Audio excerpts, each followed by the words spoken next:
مائی question از کہ ہم youth کی بات کر رہے ہیں اس کے اندر, and to address the factor کہ یوتھ تو کچھ بھی نہیں کر رہی ہے, لائک یو سیڈ, مطلب it was talked about, and you said that we have social media. So I would like to add that social media is the biggest weapon that is being used to talk about the issues. Jo woke log hain wo us pe kaam kar rahe hain. My question to you is ke with the rise of this activism youth ki, what do you think will be the long term impact political culture mein, more specifically agar bahut hi activism youth hamari bahut active hai and they're talking, to politically how do you think it's going to make an impact? Social media تو میری generation سے زیادہ آپ لوگ جانتے ہیں کہ کس طرح یہ افیکٹو ہوتا ہے. جب آپ کی ایک آواز ہوتی ہے کسی ایک مطالبے کے لیے تو وہ آپ لوگ اس کو ملٹیپلائی کرتے ہیں, وہ 1 سے 10, 10 سے 100 اور 100 سے 1000 اور 1000 سے 1 لاکھ تک پہنچتی ہیں اور لوگ اس کو دیکھتے ہیں. اسی لیے مختلف جگہوں پہ پاکستان میں اس وقت سپریٹ ایڈمنسٹریٹو یونٹس کی بات ہو رہی ہے. لائک کراچی میں بہت دیر سے یہ مطالبہ ہے, ہزارہ ایبٹ آباد کا جو علاقہ وہاں بہت دیر سے یہ مطالبہ ہے, ساؤتھ پنجاب میں یہ بہت دیر سے مطالبہ ہے, اور دنیا میں 13 ایسی جگہ ہیں پاکستان میں جہاں پہ اس وقت ایکٹیو موومنٹ ہے. وہ اتنی ویزیبل ہیں یا نہیں ہیں یہ الگ بات ہے, بٹ 13 موومنٹس ہیں جو پاکستان میں اسمالر پروونسز کے لیے چل رہی ہیں. وہ ویزیبل نہیں ہے اتنی, لیکن اس کے باوجود ہر پولیٹیکل پارٹی, جیسے میں نے ابھی شروع میں بات کی تھی, ہر پولیٹیکل پارٹی اپنے مینیفیسٹو میں لے کے آتی ہے کہ ہم پروونسز بنائیں گے, لیکن کیونکہ وہ اتنے زیادہ ایکٹیو نہیں ہیں, وہ مینیفیسٹو میں تو لاتے ہیں, ووٹ تو لیتے ہیں اس کے اوپر, لیکن اس کے بعد بھول جاتے ہیں, اس کے بعد کوئی اس کے اوپر بات نہیں کرتا گورنمنٹ میں آنے کے بعد. تو اگر یہی آپ کی جو موومنٹس ہیں یہ اتنی اسٹرانگ ہوں کہ یہ حکومت میں آنے کے بعد بھی لوگوں کو چین سے نہیں بیٹھنے دیں گی, تو پھر یہ آگے بڑھیں گے لوگ. سپریٹ ایڈمنسٹریٹو یونٹس کی بات ہو رہی ہے.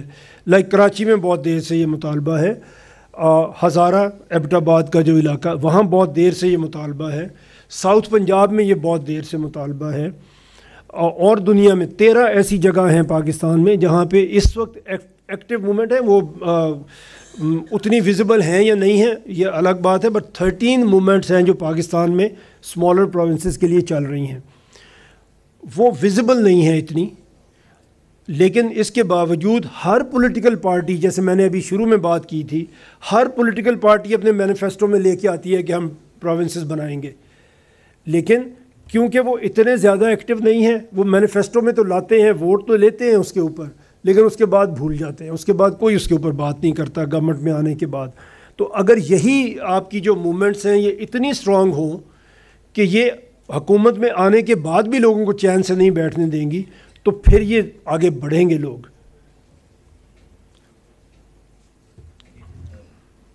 یہ جو آپ کا پرپوزل ہے ڈویژنس کو پروونس میں کنورٹ کرنے کا, رائٹ, سو یہ جو ڈویژن ہے بیسیکلی یہ تو ایک ایڈمنسٹریٹو ہے.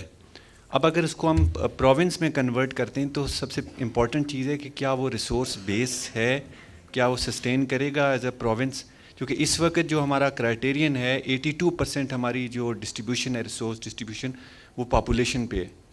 تو اب جیسے کراچی کی جو پاپولیشن ہے 3 کروڑ آلموسٹ, اور اسی طرح ہم بے نظیر آباد کی اگر دیکھیں پاپولیشن تو وہ 60 لاکھ سے بھی کم ہے. تو کیسے سسٹین کرے گا ریسورس کے بغیر وہ پروونس؟ ابھی نہیں, ریسورس تو لوگوں کے لیے ہے نا جی. آپ کو جو پاپولیشن پہ آپ کو ریسورس ملتا ہے وہ اس لیے ملتا ہے کہ یہ آپ کی پاپولیشن ہے, لائک 100 پیپل ہم کہتے ہیں ایک جگہ پہ رہ رہے ہیں, تو ان 100 لوگوں نے اسکول جانا ہے, ان 100 لوگوں کے لیے آپ کو عدالت چاہیے, ان 100 لوگوں کے لیے آپ کو پینے کا پانی چاہیے. یہی بجٹ ہے آپ کا. تو جہاں پہ 100 لوگ ہوں گے ان کو اگر 100 روپیہ چاہیے, تو جہاں پہ 1000 لوگ ہیں ان کو 1000 روپیہ چاہیے. تو یہ کوئی مشکل نہیں ہے, یہ سسٹینیبل ہے. جتنی آپ کی پاپولیشن کم ہوگی آپ کو اتنا کم پیسوں میں آپ اسکول کھول سکیں گے ان کے لیے, ہاسپٹل بنا سکیں گے, پانی دے سکیں گے, سب کچھ دے سکیں گے. یہ تو بیسک کوشچن ہے, اس میں کوئی مشکل نہیں ہے.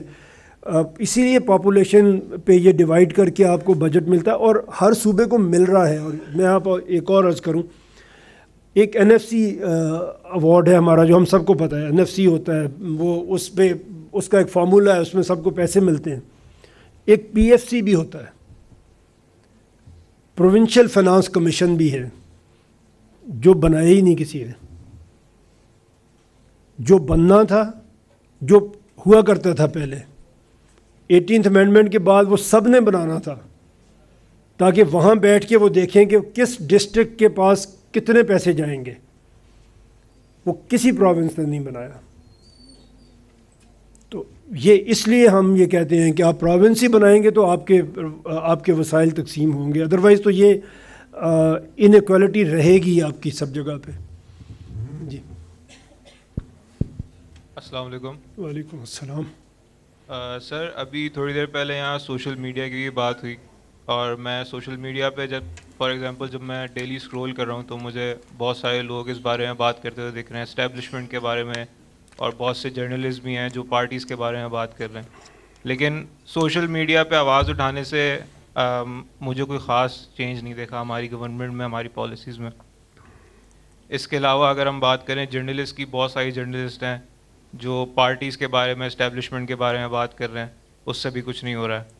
اس کے علاوہ اگر ہم دیکھیں کہ پیسفل پروٹیسٹ کی بات کریں, جیسے آپ نے کہا ایک پیسفل انقلاب اگر آئے, تو پیسفل پروٹیسٹ کی اگر ہم بات کریں تو ماشاء اللہ سے جو ہے وہ فائرنگ ہو جاتی ہے ہم پہ. اس پیسفل تو نہ رہا نا پھر. ہاں تو وہی ایگزیکٹلی, تو پروٹیسٹ ہو رہا ہے, اگر پیسفلی ہو رہا ہے تو آگے سے فائرنگ ہو جاتی ہے. اور تو as a member of the youth مجھے اپنے سامنے دو آپشنز دکھتے ہیں. پہلا آپشن یہ ہے کہ ادھر میں ملک چھوڑ دوں. دوسرا آپشن یہ ہے کہ ایک ہی بار بڑا وائلنٹ پروٹیسٹ ہو, ایک بڑی ریولوشن آئے جیسے کہ ہمارے نیبرنگ کنٹریز میں آئی ہے.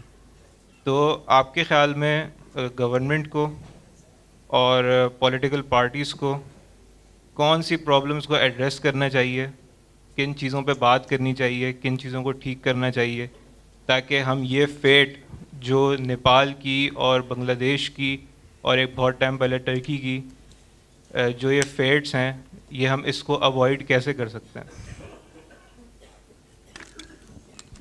نہیں, بنگلہ دیش اور نیپال کی تو اوائڈ کرنی چاہیے, ترکیہ کی تو اوائڈ نہیں کرنی چاہیے. اس کی تو میں مثال دے رہا ہوں آپ کو کہ وہ کس طرح سے انہوں نے کیا. ہمارا جب آپ ایک پولیٹیکل پارٹی کی سپورٹ کر رہے ہیں سوشل میڈیا پہ, تو آپ کے مخالف بھی کچھ لوگ کسی دوسری پارٹی کی کیمپین کر رہے ہیں. آپ ایک لیڈر کی بات کر رہے ہیں, لوگ کسی اور لیڈر کی بات کر رہے ہیں. ہم اس وقت پالیٹکس کی بات نہیں کر رہے. کوئی بھی لیڈر آپ کا ہو سکتا ہے, لیکن انفارچونیٹلی ابھی تک کسی لیڈر نے ہمیں وہ رزلٹس نہیں دیے جو ملنے چاہیے تھے ہمیں, جو یہ قوم, جو یہ ملک ڈیزرو کرتا ہے. کسی لیڈر نے, میں اکراس دا بورڈ کہہ رہا ہوں, بالکل بے خوف ہو کے کہہ رہا ہوں کہ مجھے کوئی چیلنج نہیں کر سکتا اس پہ کہ کس لیڈر نے ہمیں رزلٹس دیے ہیں. اگر آپ اکانومی کی بات کریں, اگر آپ اپنے ایک انڈیکیٹر آپ کی روپی کی اسٹرینتھ ہے, اس کی بات کر لیں, زیادہ آسان ہے.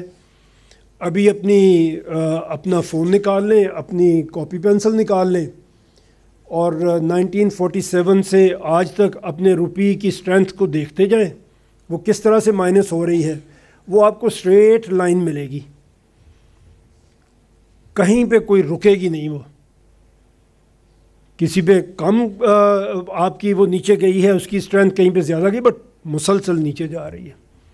کوئی ایک سال کوئی ایک لیڈر, آپ کو ایک لیڈر کہتا ہے, میں نام نہیں اس وقت لیتا, ہمارے دور میں تو ڈالر 60 روپے کا تھا. اچھا, اس سے پچھلا آپ لے آئیں گے تو اس کے دور میں 10 روپے کا تھا. تو روکا کس نے اس کو؟ وہ ابھی 300 تک کیسے پہنچ گیا؟ اس میں سب کا کنٹریبیوشن ہے, اس میں ہر ایک کی پالیسیز شامل ہیں.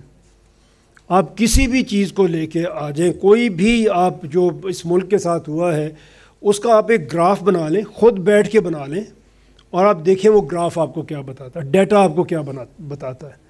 تو اس لیے ایک لیڈر کی فیور میں بات کرنا, دوسرے لیڈر کی فیور میں بات کرنا, اس سے آپ کو امپیکٹ نہیں ملے گا. امپیکٹ ملے گا آپ ایک مقصد کے لیے بات کریں, آپ کا ٹارگٹ ایک ہونا چاہیے.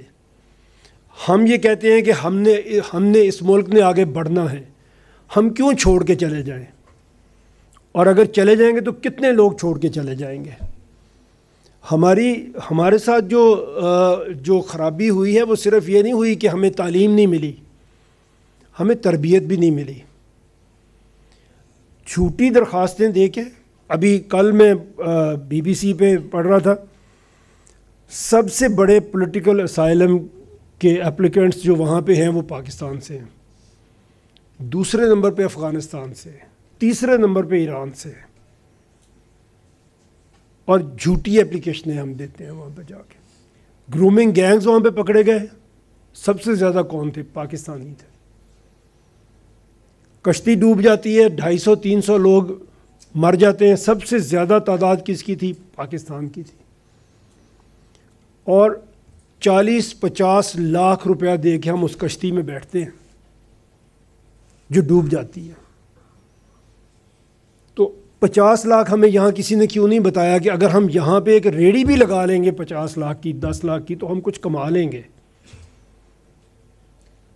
باہر جانا میں اس کو برا نہیں کہتا ہوں, بٹ وہ باہر جائے جو باہر جا کے اپنی زندگی کو واقعہ میں بدل سکتا ہے. اس کے پاس کچھ ہنر ہونا چاہیے, اس کے پاس کوئی ایسی خوبی ہونی چاہیے کہ وہ اپنے لیے بھی عزت کا مقام بنائے اور اپنے ملک کے لیے بھی بنائے. تو وہ ہے آپ کے پاس تو آپ ضرور باہر جائیں, نہیں تو یہ 25 کروڑ کا ملک وسائل سے اور اپرچونٹیز سے خالی نہیں ہے ابھی بھی. آپ کے لوگ یہاں بھی ترقی کرتے ہیں, یہاں بھی آگے بڑھتے ہیں. I started my political career as a councillor of Lahore